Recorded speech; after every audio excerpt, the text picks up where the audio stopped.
We have a major update from Shams of The Athletic about OG Anunoby, Julius Randle, their recovery from injuries, and potentially when they can return for the New York Knicks. And if that wasn't enough, we're going to hear from Josh Hart, who recently spoke out about Anunoby and Julius Randle, and he stated he would be pleasantly surprised if both of them return for the Knicks at the end of this season or in the playoffs. We're going to break down his comments and so much more today. If you're not already subscribed to the channel, go ahead and hit that subscribe button now and make sure you have notifications turned on so you don't miss a second of the new content. And now, let's get started. Shams of The Athletic provides a very concerning update about OG Anunoby and Julius Randle. I think I speak for all Knicks fans when I say the one thing we're waiting on is for this Knicks team to be fully healthy as they possibly can. No injuries, no issues, no obstacles, no minutes restrictions. The problem is, each and every time I look at that injury report, I see another Knicks player added to it, or I get very vague updates about our current injured Knicks players in Julius Randle or OG Anunoby. But thankfully, Shams with The Athletic recently provided an update about these players and potentially when they can return from injury. And while I wish I could say it was positive updates, I can say the update about Anunoby is definitely more positive than the update that we have for Julius Randle. Let's take a look at exactly what Shams stated. Shout out to the account New York Basketball on the app X for giving us the following information. According to Shams, OG Anunoby, the hopes that the inflammation will go down at some point, that it's going to be a when, which day exactly, which game exactly when he's going to wake up feeling better than an if. Basically stating with Anunoby and his injury, it's more of a when than an if he returns because it's not an if. There's no issue surrounding that. He's definitely going to return. We're just now waiting on the date of when he returns. And the only way we're going to get that is for that elbow inflammation he's suffering from right now to go down. But he continues, but with Julius Randle, it's a little bit more precarious. Randle out since January 27th. We're already into April, and he still has not done anything more than controlled contact with that dislocated shoulder. And Josh Hart, his comments I thought last night were very telling. He said we have to operate as if neither of those two is going to be back in the lineup. More on Josh Hart and his comments about Julius Randle and OG Anunoby a little bit later on in this video. Shams continues by stating, so for the Knicks, it's really a wait-and-see approach. It does seem, though, that OG Anunoby is more likely than Randle at this point, but we'll see. Shout out to Shams for giving us the latest injury updates about OG Anunoby and Julius Randle. For me, it does sound a little bit more positive for OG Anunoby. The fact that Shams is saying it's more of a when than an if tells me everything I need to know. That basically tells me that OG Anunoby is definitely coming back for the New York Knicks this season, whether that be at the end of the season or going into the postseason. Either way, he's going to make a return. And that's good news for the Knicks because the Knicks need him in order to make a deep postseason run. They're going to need his defense. They're going to need what he means in terms of what they can do on offense because let's not forget, in terms of the corner three, he is one of the better Knicks at shooting it. So him on the floor helps the Knicks not only defensively, but offensively as well, too. So I am happy to hear about OG Anunoby, though it is concerning that after missing all of these games, he's still suffering from that inflammation in that elbow, and he's still waiting for it to subside, go down, so that way he can fully participate with practice with the New York Knicks, rather than doing what he's doing right now, which I believe is just shooting, but not much else. And that's not really a great update being this many games away from the postseason. But hopefully, like Shams says, each and every day, we'll look at the elbow. Hopefully it gets better. And hopefully within enough time, Anunoby will return for the New York Knicks, probably come the postseason. But if I'm being honest, given the latest updates that we're hearing about OG Anunoby, what he's currently doing in practice, and all of these other factors, I'm thinking that OG makes his return for the Knicks in the postseason. But that then brings us to the other Knick in question here, Julius Randle. But before I get to Randle, I did tell you that later on in this video, we were going to talk about Josh Hart and the comments that Shams was mentioning. And let's get to those comments right now because it speaks volumes regarding Randle, OG, and potentially when they can return for the New York Knicks and if the New York Knicks even internally are looking for them or hoping for them to return. Let's take a look at exactly what Josh Hart stated. Shout out to Ian Bagley, an SNY NBA insider, for noting the following. Josh Hart says he's not part of any of the medical conversations, but believes the Knicks should approach games as if this is the team they'll have, and if OG Anunoby and Julius Randle come back, they'll be pleasantly surprised. Let's look at Josh Hart's exact quote.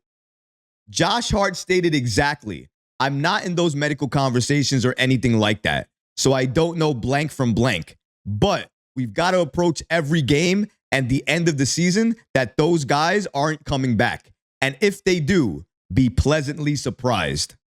I know Josh Hart is not a medical expert. I know he doesn't talk to anybody on the medical staff regarding Julius Randle, OG Anunoby, and their injuries. Not in a lot of detail anyways. So given all of that, why is this update from Josh Hart concerning?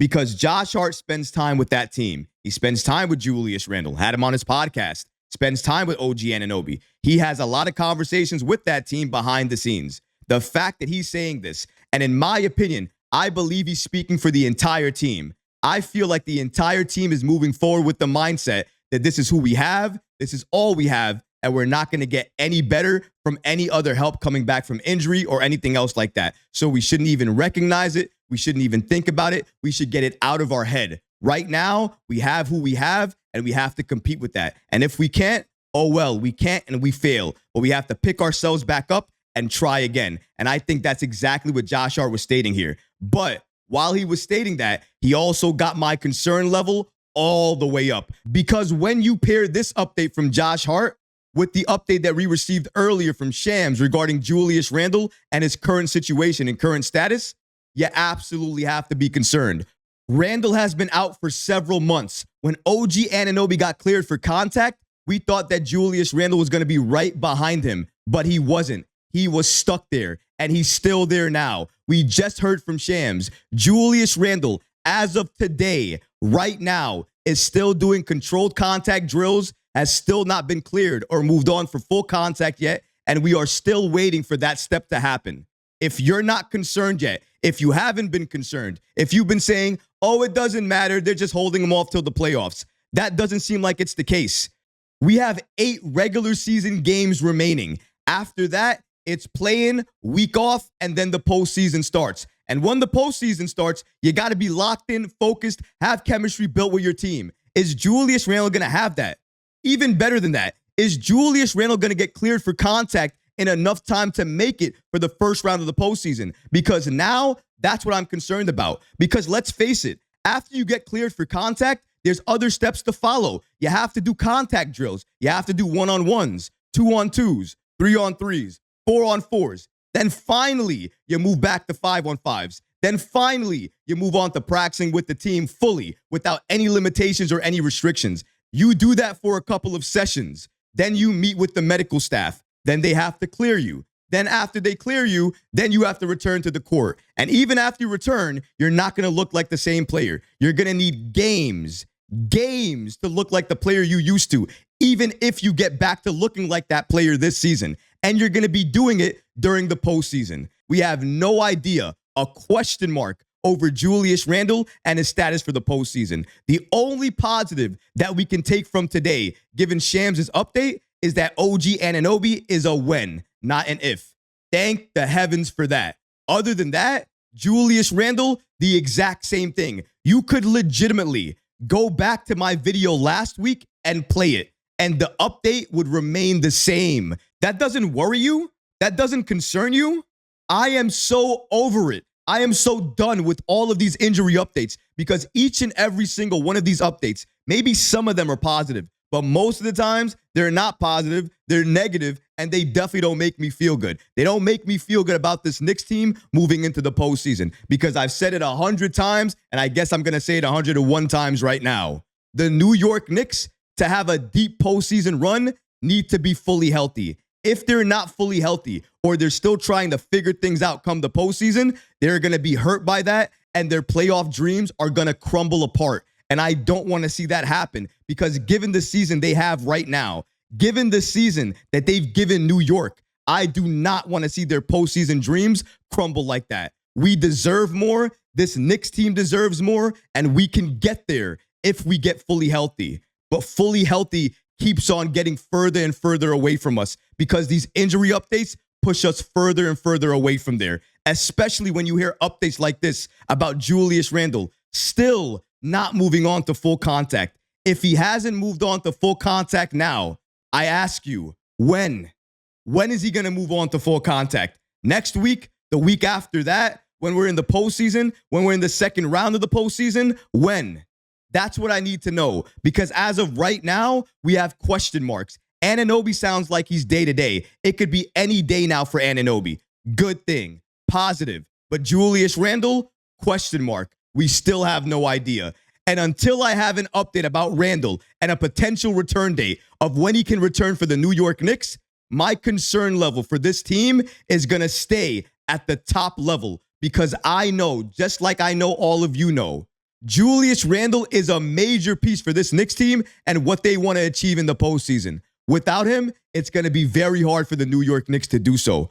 All we're going to have to do is continue to hope and pray that both Anunoby and Randle return for this Knicks team very, very soon. Hopefully, come the postseason. But what about you guys? What do you think about these injury updates that we just received from Shams? And what about Josh Hart and his comments regarding OG Anunoby and Julius Randle and the fact that he would be pleasantly surprised if both of them return for the New York Knicks this season? Let me know in the comments below, guys, because honestly, I would love to hear from you. But that's going to do it for this episode. I hope you enjoyed it. And if you did, go ahead and smash that like button, leave a comment below. And of course, guys, please subscribe to the channel. Until next time, Knick fans. Peace.